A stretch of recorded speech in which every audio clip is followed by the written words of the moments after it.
Olá, alunos! Hoje nós estamos iniciando a nossa quinta semana da disciplina Psicologia da Educação.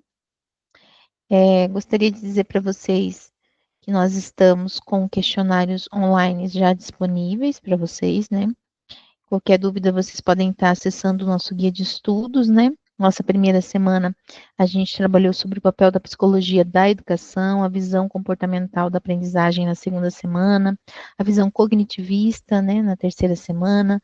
Na semana passada, a gente viu um pouco sobre a motivação da aprendizagem e a pirâmide das necessidades organizada. E hoje, a nossa atividade será relacionada a concepções do desenvolvimento humano, o inatista, a concepção inatista, ambientalista e interacionista de desenvolvimento. Para vocês, eu proponho a leitura do livro Teorias da Aprendizagem, tem o link, né, de acesso na plataforma, as páginas para vocês poderem acessar. Teorias da Aprendizagem é a leitura para essa unidade. E a partir dessa semana também está disponível o questionário 3, que são os conteúdos da semana 5, dessa semana, né? Que estará disponível para vocês. Então, nós temos 3 questionários online. Essa semana abre o terceiro, para que vocês possam estar respondendo, ok? Então, concepções do desenvolvimento humano. Concepção inatista, ambientalista e interacionista. Então, a proposta agora é que a gente possa estar percebendo um pouco, entendendo de maneira geral o que significa cada concepção voltada então para a psicologia da educação. Então, primeiro, a concepção inatista, né? A abordagem inatista, ela traz a concepção de que a prática pedagógica, que é aquela prática em sala de aula, né, que nós temos no nosso dia a dia enquanto docentes, ela não advém de circunstâncias contextualizadas. Ela baseia-se nas capacidades básicas do ser humano. O que significa isso? A personalidade, a forma de pensar, os hábitos, os valores, as reações emocionais, o comportamento das pessoas, para a concepção inatista, são inatos, ou seja, nascem com o indivíduo e o seu destino já vem pré-determinado. O que isso significa, professora? Por exemplo, a visão inatista, ela defende que os seres humanos, eles nascem programados biologicamente para falar, assim como os pássaros para voar. Então, o que é inato ao ser humano, né, de acordo com a concepção inatista? Inato ao ser humano é aquilo que vem do ser humano, é aquilo que já nasce com o ser humano. Então, por exemplo, a minha maneira, a minha personalidade, as minhas reações, que no decorrer da minha vida eu vou adquirindo e tendo, até mesmo as minhas necessidades fisiológicas, como fome, o sono, isso tudo, para a concepção inatista, é inato ao ser humano. Então, ele vai dizer, para a visão inatista, que os seres humanos, eles já estão biologicamente preparados para todas essas emoções, todo esse hábito, tudo isso que é biológico, que vem com o ser humano. Então, é inato, por isso que é inatista, é inato. O que seria esse inato? É aquilo que vem do ser humano, aquilo que é biológico. Então, o hábito, os valores, as reações emocionais e até mesmo o seu comportamento, para a visão inatista, para a concepção inatista, ela já é pré-determinada. Por que é pré-determinado? É porque já está relacionado ao seu biológico. Então, nós aprendemos a falar porque a gente nasce para isso, a gente já está programado biologicamente para falar. Então, o bebê, que, é claro, não tem nenhum tipo de deficiência, ele vai primeiro fazer os sussurros, os balbucios, depois vai começar a falar uma palavra, outra, juntar frases ali e na infância, depois ele vai conseguir falar e assim vai desenvolvendo a sua fala. E depois a gente vai crescendo, a gente pode falar uma língua, 2 línguas, 3 línguas. Então, para a concepção inatista, o ser humano, ao longo da vida, ele já é pré-determinado a diversas situações, né? E é inato ao ser humano. Então, nessa teoria, a prática escolar a prática escolar não importa e nem desafia o aluno, já que está restrito àquilo que o educando já conquistou. Então, para a teoria inatista, quando nós estamos ali na nossa prática pedagógica, não importa para a concepção inatista algo que seja só para o educando contextualização daquilo, porque para a concepção inatista, o aluno já está pré-determinado a aprender aquilo, né? Então, o desenvolvimento biológico, ou seja, o que é biológico para a pessoa, é que é determinante para a aprendizagem. Então, por exemplo, se nós estamos numa disciplina e você está ministrando uma aula e o aluno está ali, ele já está pré-determinado a aprender aquele conteúdo. É assim que a concepção inatista vai dizer. É biológico do ser humano. A partir disso, às vezes nós buscamos outras práticas pedagógicas para desenvolver um determinado conteúdo, entretanto, o aluno já está predisposto àquela compreensão. É isso que a concepção vai dizer. É inato ao ser humano aprender, é inato ao ser humano prestar atenção, é algo biologicamente pré-determinado pelo ser humano. Né? Essa é a ideia geral da concepção inatista, né? Isso que é inato, é biológico, né? Vem com o ser humano, né? Então, o processo de ensinar e aprender só pode acontecer à medida que o educando estiver maduro para aprender. Então, a concepção inatista ela vai dizer que é um processo, né? Então, por exemplo, a criança entra na escola, ela vai ser alfabetizada, ela vai aprender as letras, depois ela vai aprender as sílabas, daí vai aprender as palavras, depois as frases. Então, vai amadurecendo ali aquela aprendizagem, né? Então, por isso que o ser, ele é biológico, ele é inato, e esse aprender, ele tem que caminhar junto com esse amadurecimento do aluno. Além disso, a educação terá o papel de aprimorar o educando. Na concepção inatista, a prática pedagógica não tem origem contextualizada. Daí a ênfase no conceito de educando em geral, onde o sucesso escolar está no educando e não na escola. Então, a concepção inatista, ela foca no educando, ela foca no aluno, não no professor, nem na escola. Então, o mérito é excepcionalmente do aluno, do educando, que está ali para aprender, o seu desenvolvimento e seu conhecimento é algo que é privilégio dele, do aluno. Então, o foco da concepção inatista é o aluno, é o educando. E quando ele adquire o conhecimento, a aprendizagem, que é biologicamente dele, ele é a principal papel ali no processo de ensino-aprendizagem. É o principal incentivador de si mesmo, por meio daquilo que ele está aprendendo em sala de aula, mas isso é biológico dele. Então, se ele adquirir uma boa nota na disciplina, foi mérito dele. Se ele não conseguir uma boa nota, que ele não está maduro o suficiente para compreender e aprender aquele conteúdo. Né? É mais ou menos assim que a concepção inatista ela vai dizer em relação ao aluno, né, e essa relação dele com a escola e com a aprendizagem. Então, veja bem, concepção inatista, o que é inato.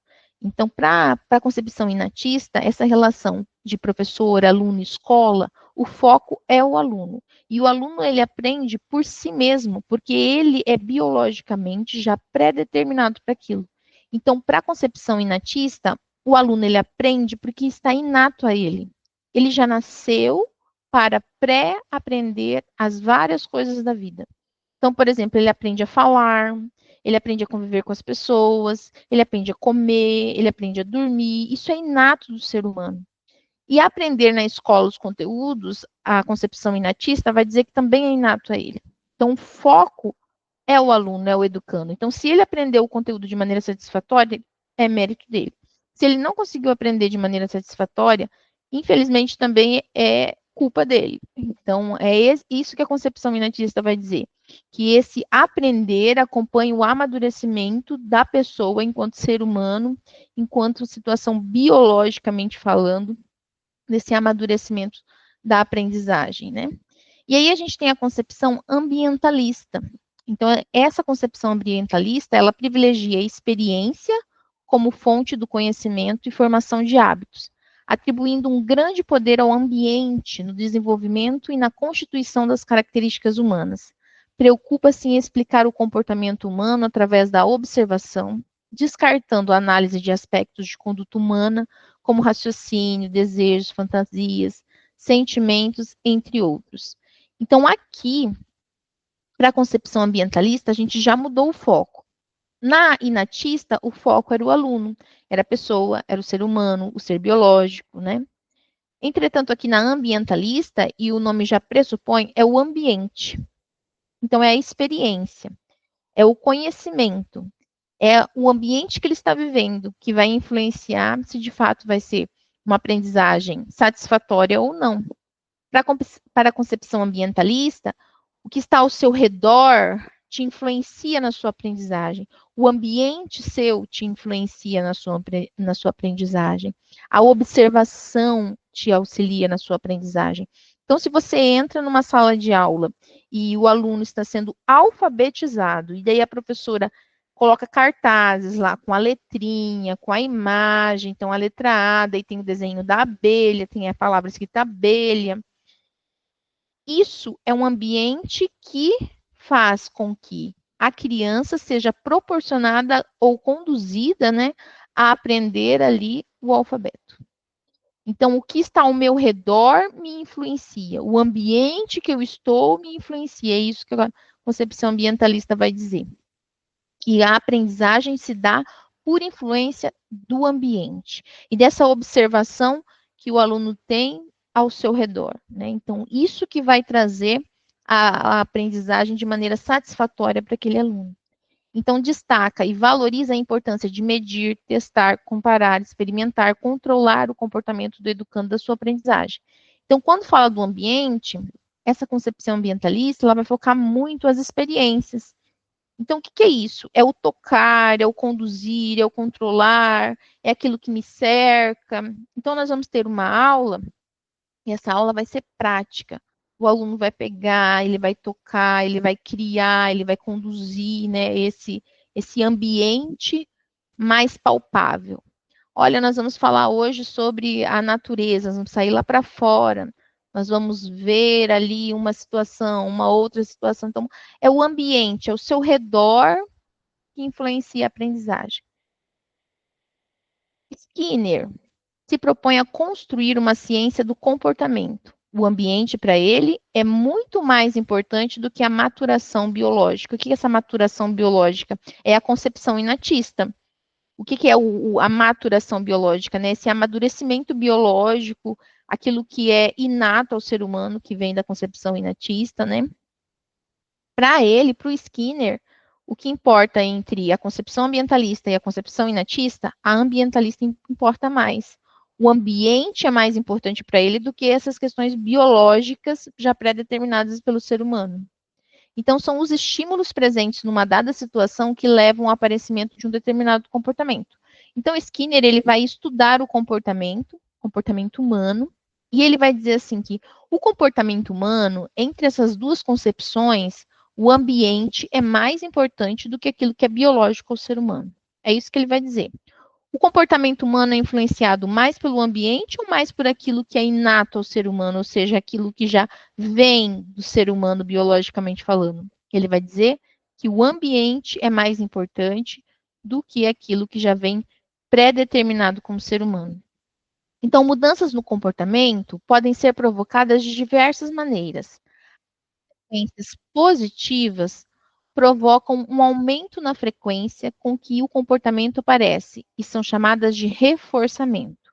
Já as consequências negativas levam uma diminuição na frequência com que certos comportamentos ocorrem e recebem o nome de punição.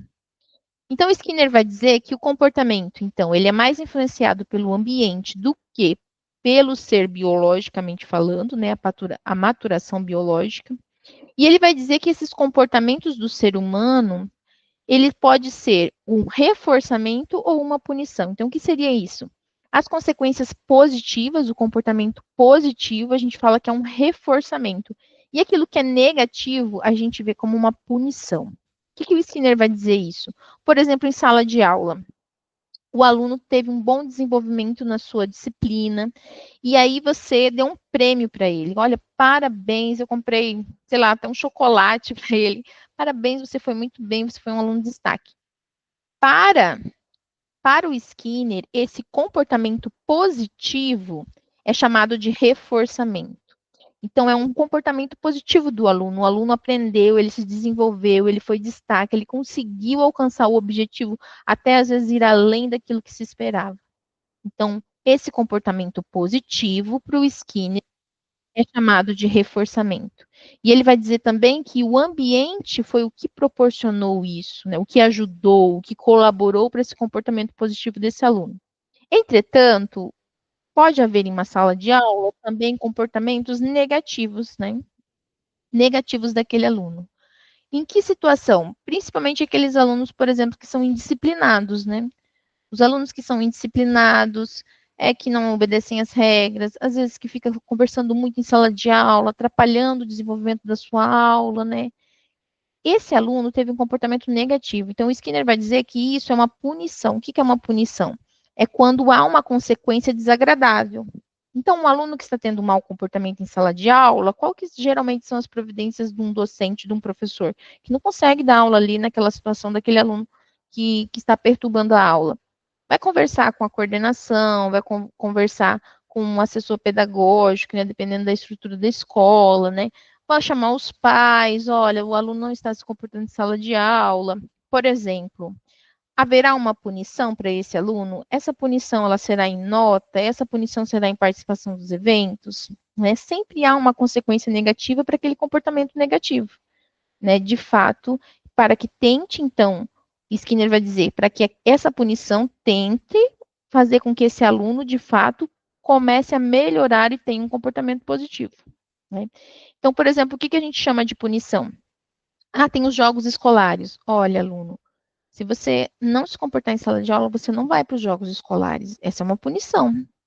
E aí a coordenação está acreditando que, a partir do momento que o aluno não participará dos jogos, então ele vai melhorar o seu comportamento em sala de aula. Né? Então, essa punição é para corroborar, né, para que esse aluno de fato possa apresentar, então, um comportamento positivo. Né? Então, Skinner ele analisa o comportamento do aluno e entre essa concepção inatista biológica da pessoa e essa concepção ambientalista do ambiente, ele vai dizer então que o ambiente influencia esse comportamento do aluno e também essa mudança de comportamento, que é aquilo que se espera através de uma punição, mas uma punição que visa o quê? Que apresente o comportamento positivo, que seria esse reforçamento. Então, há outras situações, como, por exemplo, se após arrumar os brinquedos, que a criança ali teve um comportamento, a criança ouvir elogios da sua professora. Foi uma consequência positiva. Parabéns, você arrumou corretamente os brinquedos, juntou, organizou.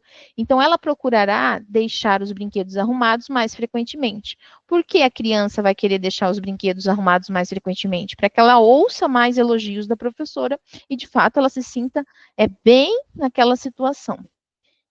O que acontece? O que Skinner vai dizer isso? Ele vai dizer que um comportamento positivo e uma consequência positiva reforça para que essa atitude continue sendo tomada, porque a criança ela tem essa associação, por isso que é chamado de reforçamento.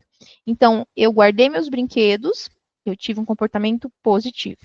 Eu ouvi uma consequência positiva, que foi a professora dizer parabéns, você guardou os brinquedos, você organizou a sala. Aí ela vai associar, toda vez que eu guardar os brinquedos, minha professora vai ficar feliz, vai me dar um elogio. Então, por isso que é chamado de reforçamento, né? Então, acredita-se que a partir do momento que se reforça, parabéns, aquela atitude positiva, que se tem a consequência positiva, o aluno vai, de fato, querer cada vez mais continuar com aquilo que é bom, com aquilo que é positivo para ele, né? Mas se cada vez um garoto jogar uma bola, que é um comportamento, e quebrar o vidro da janela e for obrigado a pagar por ela, uma consequência negativa, tomará mais cuidado ao jogá-la novamente.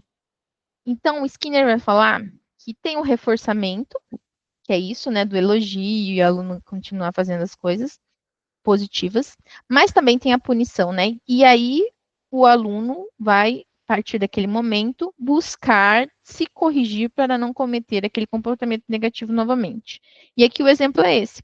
Ah, eu joguei uma bola na janela e quebrou o vidro. Você fez o comportamento errado. A bola quebrou o vidro da janela. Agora você vai ter que pagar por aquela janela. O pagar pela janela é uma punição. Então, acredita-se que um comportamento negativo, uma consequência negativa, através de uma punição, essa punição levará esse aluno a ter um comportamento diferente. Ou seja, o que se espera? Ah, tá, agora, como ele tem que pagar, então ele vai ter mais cuidado da próxima vez, vai tentar não atingir a bola na janela, né, para que não tenha que pagar novamente, e assim, de fato, ele tem um comportamento positivo, né. É isso que o Skinner vai analisar em relação ao comportamento. Já quando há um comportamento inadequado e é desejável que ele seja eliminado do repertório de comportamentos de uma pessoa, usa-se a extinção, onde é imprescindível quebrar a ligação que se estabeleceu entre o comportamento indesejável e algumas consequências do mesmo, sendo necessário que seja retirado do ambiente as consequências que o mantêm. O que é isso, professora? Quando uma criança faz uma bagunça na sala de aula, né, chama a atenção da professora, mas esta mostra-se indiferente ao comportamento da criança. Provavelmente, a criança parará de fazer a bagunça. Então, esse comportamento ele está extinto por ter deixado de promover o aparecimento de determinadas consequências, no caso, a atenção da professora. Que é isso? Como que a gente pode analisar isso? Skinner vai dizer que o comportamento de extinção é aquele que para por si só, sem nenhum tipo de consequência, nem positiva nem negativa. Não precisa de um reforçamento nem de uma punição. Ele simplesmente se extingue. E isso é muito visto em sala de aula, principalmente os mais novos, quando querem chamar a atenção. Então, é aquela coisa assim, o aluno começou a fazer bagunça e fez bagunça para chamar a atenção. E aí a professora fingiu que não viu, que não está nem aí, e o aluno parou. Isso que é extinto, se extinguiu. Não teve uma consequência positiva, não teve uma consequência negativa, e ele se extinguiu naquele momento, né? Então, Skinner vai dizer que existe o reforçamento, né? Comportamento positivo, existe a punição do comportamento negativo, e existe a extinção, que é aquilo que não se tem a consequência nem positiva nem negativa. Que de fato a professora não deu atenção, ele não conseguiu atingir o objetivo dele, simplesmente parou. Né? Então, acontece às vezes isso também em sala de aula. E por fim, a gente tem a generalização, né, que é geral, né, generalizar, né, que é um fenômeno que estabelece a associação de um comportamento a um determinado estímulo. O que seria isso? Uma criança que aprendeu a palavra cachorro, associando a um animal de quatro patas, poderá usá-la inicialmente para nomear outros animais de quatro patas, como gato, coelho, etc. Então, a generalização seria essa associação de maneira geral. Então, por exemplo, se tem um animal de quatro patas, será então que isso muito acontece quando eles estão sendo alfabetizados, né? E aí a professora usa muitas imagens lúdicas, né? Então traz ali a imagem do cachorrinho. E aí, se a criança fizer essa associação, essa generalização, todo bichinho de quatro patas vai se chamar cachorro. A escrita, né, vai ser cachorro. E aí ele pode acabar nomeando cachorro-gato, né, qualquer animal de quatro patas. Entretanto, por exemplo, na alfabetização, o que a professora vai fazer? Ela vai mostrar a imagem, ela vai dizer, esse animalzinho, ele tem um som de au, au, né, ele então vai dar outras características para que, de fato, a criança tenha essa generalização mais associada aos cachorros, aos diferentes tipos de cachorros, né, por exemplo, o cachorrinho branco, azul, verde, vermelho, as raças de cachorro, mas ela tem que generalizar nesse sentido, né? E não no sentido de que qualquer animal de quatro patas. Então, é isso que a educação vai conduzir, essa generalização, né? Então, veja só, em sala de aula, as teorias ambientalistas, que são aquelas que dizem que o ambiente influenciam, têm sua importância no planejamento de ensino, quando na organização das condições para que a aprendizagem ocorra, no esclarecimento dos objetivos instrucionais e operacionais, na sequência das atividades que levarão aos objetivos propostos e nos reforçadores que serão utilizados.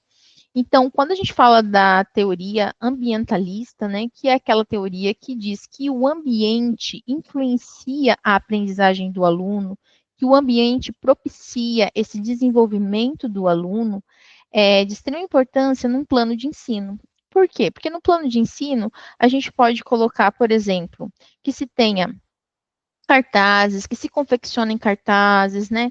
A própria lousa, né, que a gente usa para escrever, né? E daí você consegue colocar, esboçar ali aquele seu conteúdo, já é uma maneira de você incentivar o aluno pelo ambiente, porque ele está observando aquilo, né? Através de imagens, por exemplo, quando a gente traz slides, vídeos, né? Tudo isso proporciona, então, de fato, essa concepção ambientalista que fala que é o ambiente que proporciona, sobretudo, um processo de aprendizagem satisfatório. Então, nessa concepção diferente da inatista que foca o aluno, aqui o papel do professor é super valorizado, né? Então, o professor ele pode lançar mão de vários artifícios, como elogios, notas, pontos positivos, né? para entrega de lições ou até lições caprichadas, para reforçar positivamente, então, os comportamentos esperados. Por outro lado, há críticas quanto à concepção ambientalista no sentido de não haver lugar para a criação de novos comportamentos, pelo excessivo diretivismo por parte do adulto professor. Deixou-se de usar e valorizar situações onde a aprendizagem podia acontecer de forma espontânea, principalmente nos momentos onde a cooperação entre as crianças acontece, com o objetivo de alcançar um fim comum. Então, assim, a gente teve, aqui apresentei para vocês a concepção inatista, né, que é aquilo que é inato ao ser humano, aquilo que é biológico, e o foco é no aluno, no aluno. E aqui a ambientalista, que é o foco no ambiente, que é o foco no professor. Qual que é o problema da ambientalista? É que às vezes, é o que vão dizer a crítica, né, que às vezes você foca tanto no professor, que acaba não observando os momentos de aprendizagem que também se dão pela interação e pela cooperação. Então, às vezes, nessa concepção ambientalista, o foco fica muito no professor, que é o professor que vai conduzir o ambiente, é o professor que vai conduzir essa interação do aluno com o ambiente, com o meio externo. Mas, às vezes, o que acontece? Deixa de lado a interação entre os alunos, né? Entre as próprias crianças, né? É a interação daquilo que se pode acontecer, que a gente fala de forma espontânea, que é levar o aluno a chegar a certas respostas, a levar o aluno a desenvolver-se de maneira espontânea, né? Então, essa que é a crítica que se faz à concepção ambientalista, que às vezes o foco fica muito no professor, então o professor direciona, né? Por isso que fala assim, é diretivismo, né? Diretivismo é direcionar. Então, às vezes o professor direciona muito e não deixa essa espontaneidade dos alunos, né? Até mesmo quando você está trazendo um conteúdo e você pergunta para o aluno, você já viu isso? Como é na sua casa? Você quer uma troca de experiência, né? Um quer relatar alguma situação, até mesmo entre eles, né? Um propõe uma atividade em que eles possam se interagir entre eles. Então, essa concepção ambientalista vai dizer que o professor, muitas vezes, ele é muito direcionatista, né? Ele vai direcionar muito aquele aprendizagem e, de fato, às vezes não vai olhar para essa interação que possa acontecer em sala de aula e que o conteúdo também possa proporcionar isso. Então, a gente viu a concepção inatista, ambientalista, e agora a gente vai ver um pouco da interacionista, né? A concepção interacionista do desenvolvimento vai dizer que é na interação da criança com o mundo físico e social que características deste mundo vão sendo conhecidas. E assim ela poderá, através de sua ação sobre ele, ir construindo seus conhecimentos. Então, a interação com o mundo, a interacionista, ela vai dizer que é a interação com o mundo físico, né, com aquilo que a gente toca, com aquilo que a gente consegue perceber, e o social é que de fato vai contribuir para o conhecimento desse aluno. Então, por isso que é interacionista, né, e a gente vai ver um pouco mais nas outras aulas, essa interação que o aluno se dá tanto com o meio físico, né, com o seu ambiente, tudo, mas também com o meio social, que daí foge um pouco dessa. O ambientalista olhava muito só o ambiente, focava só o professor que direcionava ali o conhecimento, a inatista foca só o aluno e aquilo que é biológico ao ser humano, e a inatista e a interacionista, ela vai dizer que é a interação. É a interação do meio físico com o meio social que, de fato, o conhecimento e a aprendizagem vai ser satisfatória. Então, o bebê constrói suas características, ou seja, seu modo de agir, pensar, sentir e sua visão de mundo através da interação com outras pessoas, adultos, crianças, né? Então, no decorrer das aulas, a gente vai perceber como são essas teorias interacionistas, né, de interação com o meio físico e social. E aí a gente vai perceber que há as duas correntes, que a gente fala correntes teóricas, né, de teorias interacionistas de engenharia e desenvolvimento, que uma foi elaborada por Piaget, seus seguidores, né, e a gente tem uma também de Vygotsky, que a gente vai aprofundar nas próximas aulas, o que eles falam dessa interação do meio físico e do social, para, de fato, o desenvolvimento da aprendizagem.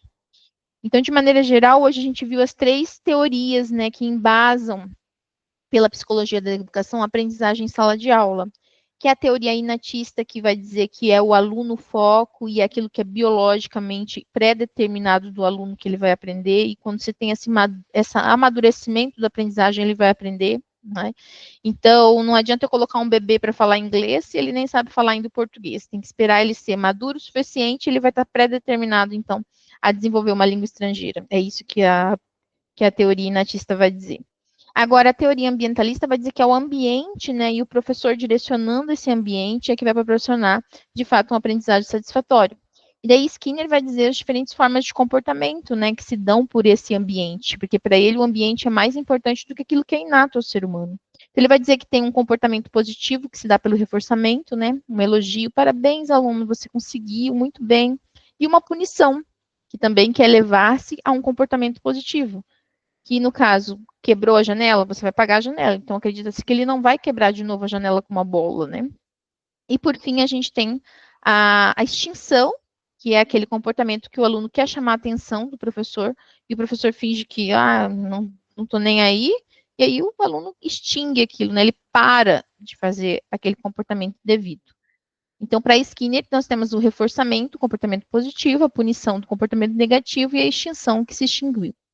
E por fim, a gente tem a teoria interacionista, né, que depois a gente vai se aprofundar mais nas concepções de Piaget e de Vygotsky, mas que de maneira geral elas vão dizer o quê? Que é na interação que se dá de fato uma aprendizagem satisfatória. É na interação social e física, né? Então é a interação com o meio, mas também a interação com outras pessoas, né? É nessa interação é que se de fato o conhecimento vai acontecer de maneira satisfatória para o aluno, né? De maneira que ele compreendeu aquilo que era proposto naquela aula, né? Naquele conteúdo. Bom, senhores e senhoras, de maneira geral, para hoje, o conteúdo esboçado é esse, né? Que já tem na plataforma de vocês os slides, também para aprofundar esse conhecimento. E o questionário dessa semana, que é o terceiro questionário, é sobre o conteúdo desta semana também. Então, a gente já tem 2 questionários abertos, e o dessa semana é sobre o conteúdo dessa semana propriamente dito. Deixo aberto se alguém tiver alguma dúvida, alguma pergunta, estou à disposição.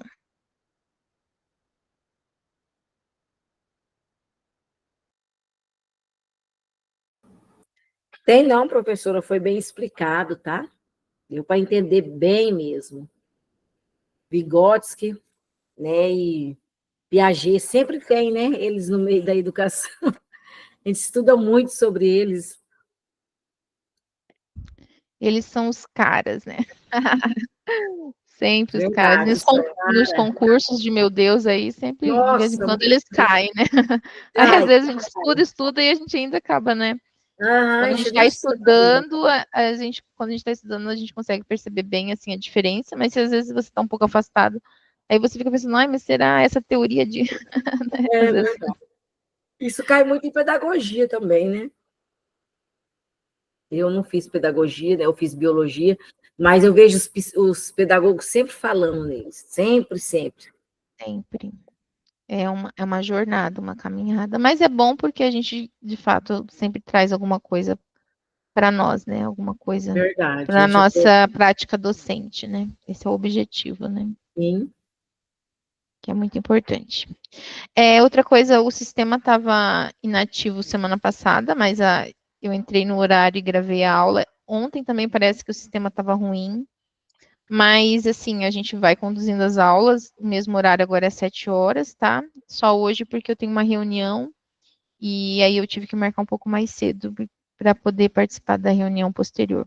Mas na próxima semana vai ser às 7. Se o sistema estiver inativo de novo, gente, é sempre esse mesmo link, eu não troco, tá? Para vocês entrarem, mas caso não dê certo de entrar, eu vou gravar a aula normalmente, tá?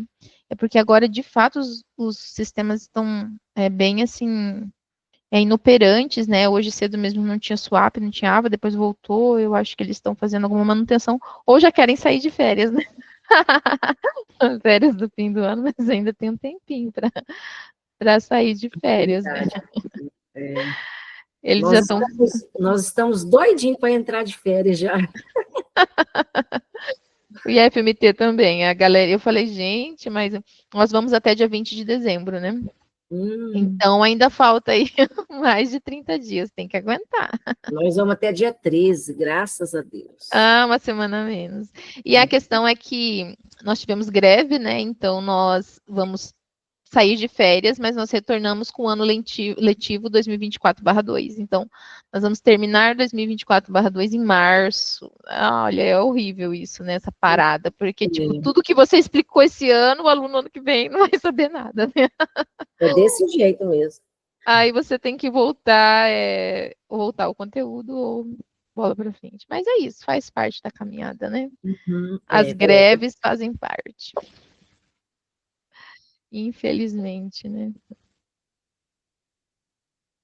Ok, pessoal, então respondam o questionário, por favor. Nessa semana tem mais um feriado para vocês, para colocarem em dia, não deixem acumular os conteúdos. Ó, quarta-feira é feriado, né? Principalmente para quem está já aí no serviço público, Dia da Consciência Negra, eu acho que todo mundo para, né? Então, aproveite esses momentos para não deixar acumular as atividades, que vocês também têm outras disciplinas, né? Então, tem aí 3 questionários abertos, quem não respondeu, responde, né?